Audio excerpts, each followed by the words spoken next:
Hi friends, तुम्ही बघता संसारिका food channel आणि आज आपण एक पारंपरिक पदार्थ बघणार आहोत, गुळाचा मालपुवा। हा मालपुवा पूर्वीच्या काळी लग्नामध्ये किंवा समारंभामध्ये केला जायचा, परंतु आजकाल तो कोणी करत नाही। खूपच पौष्टिक असा पदार्थ आहे, नक्की घरी ट्राय करून बघा। चला तर मग सुरू करूया। इथे मी अर्धी वाटी गूळ घेतला आहे, त्यामध्ये आपण टाकूया पाणी आणि गूळ पूर्णपणे विरघळून घेणार आहोत।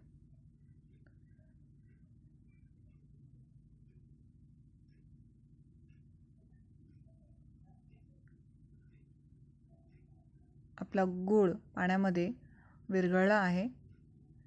आता आपण एका पातेल्यामध्ये टाकणार आहोत 1 वाटी गव्हाचे पीठ। प्रमाण तुम्ही लक्षात घ्या, 1 वाटी गव्हाचे पीठ, अर्धी वाटी गूळ आणि 1.5 वाटी पाणी।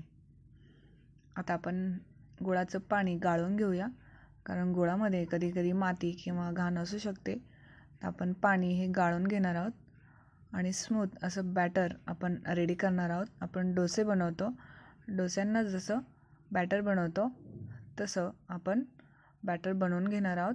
आता यामध्ये आपण थोडं थोडं पाणी ॲड करून बॅटर बनवून घेऊया। गुठळी न होऊ देता आपण हे बॅटर बनवायचं आहे, म्हणून पाणी थोडं थोडं ॲड करा। एकदमच जर तुम्ही पाणी टाकलं तर गुठळी होण्याची शक्यता असते। तुम्ही बघू शकता आपलं बॅटर रेडी झालं आहे। आता आपण यावर झाकण ठेवून हे बॅटर आपण कमीत कमी 8 तासासाठी ते ठेवून देणार आहोत। 8 तासानंतर तुम्ही बघू शकता हे छान फर्मेंट व्हायला आलं आहे। आता आपण त्यामध्ये टाकणार आहोत 2 चमचे बडीशेप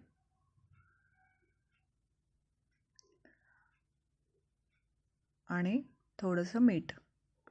गोड पदार्थांमध्ये थोडंसं मीठ टाकलं की तो पदार्थ अजून छान रुचकर होतो। आता आपण हे छान मिक्स करून घेऊया आणि याचे मालपुवे बनवून घेऊया।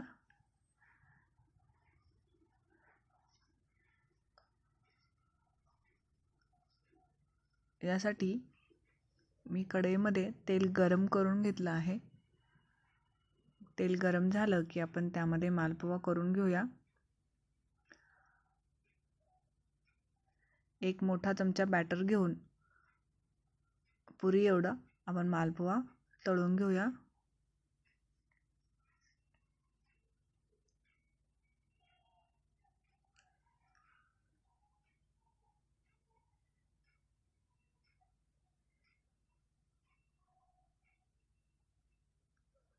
आता आपण मालपुवा दुसऱ्या बाजूने सुद्धा तळून घेणार आहोत। तुम्ही बघू शकता किती छान तो फुगला आहे। खूपच छान लागतो, पौष्टिक पदार्थ आहे, नक्की घरी ट्राय करून बघा। तुम्हाला जर क्रिस्पी असा थोडासा हवा असेल तर तुम्ही थोडासा पातळ बनवा, म्हणजे तो छान क्रिस्पी लागतो। आता आपण असेच मालपुवे बनवून घेऊया, नक्की घरी ट्राय करून बघा। आणि जर तुम्ही माझं चॅनल सबस्क्राईब केलं नसेल तर चॅनलला सबस्क्राईब नक्की करा, लाईक करा, शेअर करा आणि कमेंट करायला विसरू नका। आणि व्हिडिओ बघितल्याबद्दल थँक्यू।